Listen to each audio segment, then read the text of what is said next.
Hello and welcome to another installment, a class summary of our AVOI, AP Computer Science A. My name is John Maxwell and this is a summary of our class last night. Last night we covered two topics. They were 2D arrays, also known as matrices, and the for each loop. We'll start with the concept of the 2D array. And what we have before us basically is a declaration highlighted here of a matrix that is 3 by 3. You can see the picture down below representing a 3 by 3 matrix, not necessarily with an int type. Like arrays, all values are 0 at the start. This second declaration has a reference object, a capital I integer, of which you're perhaps a little bit familiar with. We did cover integer.max value and integer.min value, and some of you've used the integer to convert class to convert strings into ints. So, you know, people are vaguely familiar with it, but it is a reference type object, and it just shows that you can put both primitive data types and reference type objects within 2D array.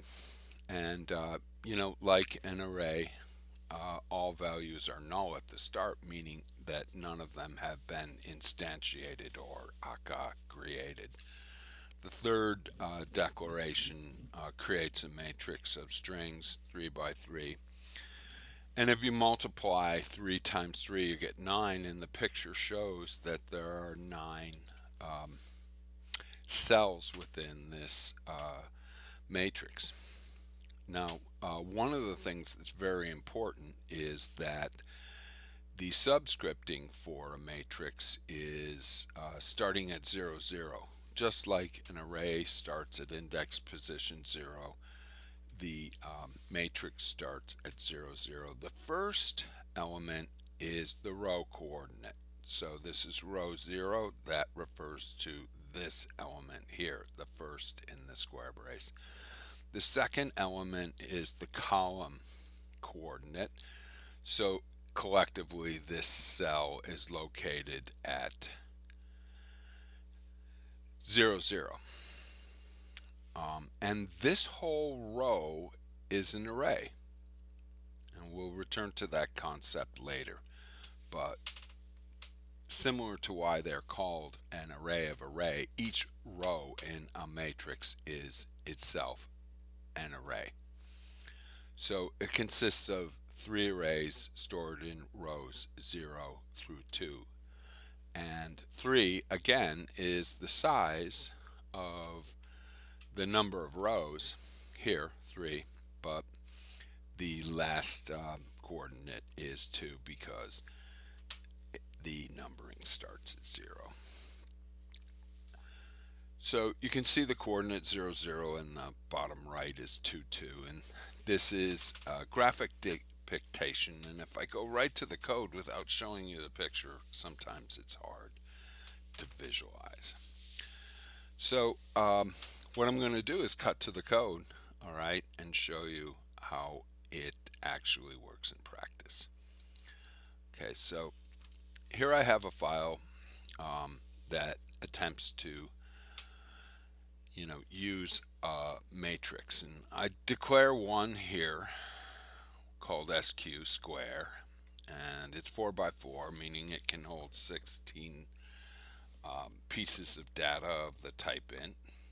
And the new keyword is a giveaway that a matrix is a reference type variable. And we'll just keep on differentiating between reference and primitive data types. So we'll just leave it at that. We also have an assignment to the SQ matrix that we declared up in line 8, And we assign 17 to the upper left corner, 0, 0. Okay, so this is, an assignment, and they certainly work. Now, here's an alt form, and you'll see this on multiple choice parts of the exam, and it uses an initializer list. And you can kind of carefully see an open set brace here that's matched with an open set brace here. And I do like when you highlight one brace, it'll faintly square out the second brace.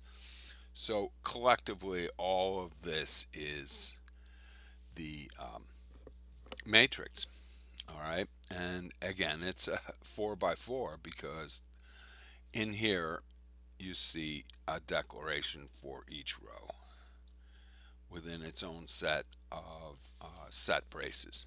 And so we have 4 rows defined. And the first row is 1, 2, 3, 4, and the second row is, here it is down here, 4, 3, 2, 1, and the third row 5, 6, 7, and the last row is 8, 7, 6, 5. So you can see how that is depicted. But like, how did we get this outputted? Okay. Well, we used a nested loop situation, traversing printing by row. It's also called on the test row major traversal. Okay, so be familiar with the term row major traversal.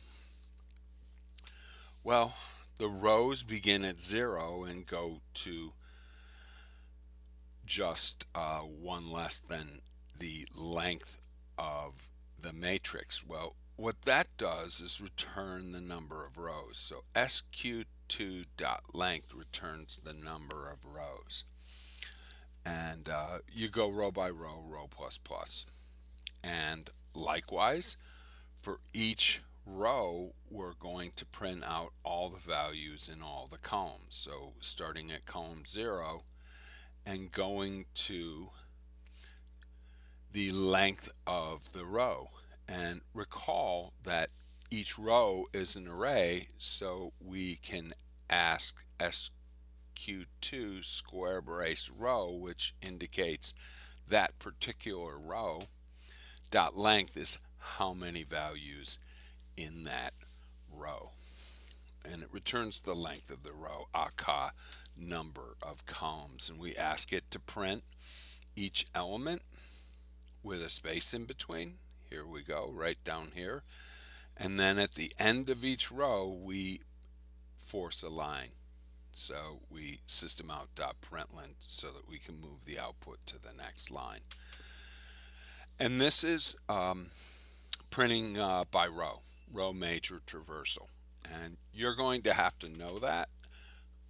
Some part of the FRQs covers matrices, at least they have for over a decade. You'll find one problem on that, and you're going to have to use a nested loop. Okay, but not always by row. Sometimes, and a skill you're going to need, I'll just take this out and put it in here, is traverse by column. And if you compare the two, you can pause the video and take a look at the two. You can see that you put column on the outer loop, and then what happens is you put row on the inner loop. And let me run it and show you what that would be. Okay, traversing by column, it's 1, 4, 5, 8, 1, 4, 5, 8. The second column is 2, 3, 6, 7, 2, 3, 6, 7. The third column is 3, 2, 7, 6. And likewise for the last column, it traverses by column. And each column is not an array. Let's remember that a matrix is an array of arrays, which is that each row is a an array in itself. So This is printing by column. Okay. Now that's kind of good to print that way. All right. But there's easier ways using the arrays library that we discussed last time. So you import java.util.arrays.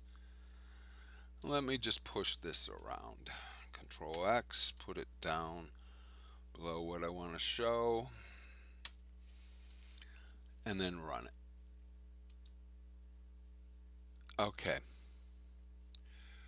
So given that each row is itself an array, I can go through all the rows and print them out using the arrays.toString method. And I only point this out because the arrays library is not part of the AP curriculum. Okay, you certainly can use parts of the Java language that aren't part of the AP curriculum, but okay, it's more for you to debug your code maybe in a later assignment so that you can see what is in the array or the matrix, pardon me. So, the arrays dot to string, and look at how it's represented. Okay, so it's coming on each line because we're using the println. There's also something called deep to string, which will just output the matrix straight out. And here is using the deep to string method. And nothing says that it's an array of arrays like the way the deep to string method outputs a matrix. Okay, but it's a good check to see if values are there. Okay, so what I'm going to do is move this one down a little bit more. Maybe I'll just copy that out, put that like that. I don't really want to see that again. And here we go with an extra one down here. Okay, so let's take a look at an alt way of doing it and introducing the for each loop. Okay, take a look at the form. It says, in square brace row colon SQ2, the name of the matrix. And then the nested loop says, from that row, take each value. Well, let's run it and see what it looks like. All right. It looks just the same as the upper one, so why would you use the upper one? It seems a lot simpler, right? What this says is take from SQ2 all the rows until like they're all exhausted, and then for each row that you take all the values until they're exhausted. Okay, and it's a lot simpler. It looks a bit like a Python for each loop, but it does a pretty good job. Okay, so it outputs with um, very much the same as the nested traditional for loop. All right, and I had an example here that I wanted to show you. The for each loop also works with arrays, single one-dimensional arrays. So I'm just going to put this here and uncomment this out and see that I'm declaring a sample array with the values 1, 2, 3. All right, and I'm saying in sample dump each value into X, and then I'm printing it. So let's take a look. Okay, so it's jammed up right here, 1, 2, 3. Okay, because I didn't do a println. Okay, but you can see it's really quite efficient for accessing each element in an array or a 2D array until every element has been accessed. So use a for each loop for now very well. Okay, there are situations where a for each loop will not work, and so we're going to tell you about those later. Okay, but in general, when it's removing an element from an array or something similar, we probably want to avoid that. Or any element problem that where we really are not looking for a particular value, but we're looking for an index, because one drawback here is that val is not coming with a set of indices, nor is x. Okay, so you can access the indices with that, and if the problem asks, what is the index of the maximum value, then you'll have a problem. Okay. Now, sometimes take a breath. Okay, we're almost through this. Okay, and I'll just jump back to here and say, what if we wanted to find, never mind, I'll cut back to here. It's a better example. Right here we have traversing by row, okay, with the for each. What if we wanted to count, like, look at this one here at 1 1, how many neighbors are greater than this value, which is 3? Well, we want to inspect all the neighbors, okay, including this one, which is one row up and one column back, and in this one, which is one row up and one column forward, and in this one, which is one same row, one column back. Okay, what we want to do is be able to traverse in the matrix. Well, the problem is we don't want to, if we're comparing neighbors from 0 0, we would only want to examine these 3. We would not want to go off grid. So you can see we don't want to go one row up or one column back, okay, in any situation. So this is what we're asking here. It's enter a row and a column coordinate. Let me enter in 1 and 1. And it says they're 4 neighbors. So 1 1 is here. Let me see. 1's not greater, 2's not greater, 3's not greater, 2's not greater, but 7 is greater, 6 is greater, 5 is greater, 4. We've counted 4 neighbors that are greater than 3. It works. Let's run it again. Let's enter in 0 and 0 for the upper left corner. And we'll hit enter and we'll say there's 3 neighbors. 2 is greater, where it is, 2 is greater, 3 is greater, and 4 is greater. All neighbors. But look how we did it. We enter in row and column and we say the examined row is 1 less than row above the row we're examining. And we're going to go until 1 more row than the position we're examining. And we'll go up by each row. And the same with column. We're going to go back 1 column and we're going to go until we're 1 column beyond. And you may ask yourself, is this like a realistic problem? Yeah. Every once in a while, the years conspire to deliver a problem on the FRQ like this, where you examine just a portion of the matrix. I'm not sure. I'm just spitballing like Connect 4. Does it use a logic like this? Something like this?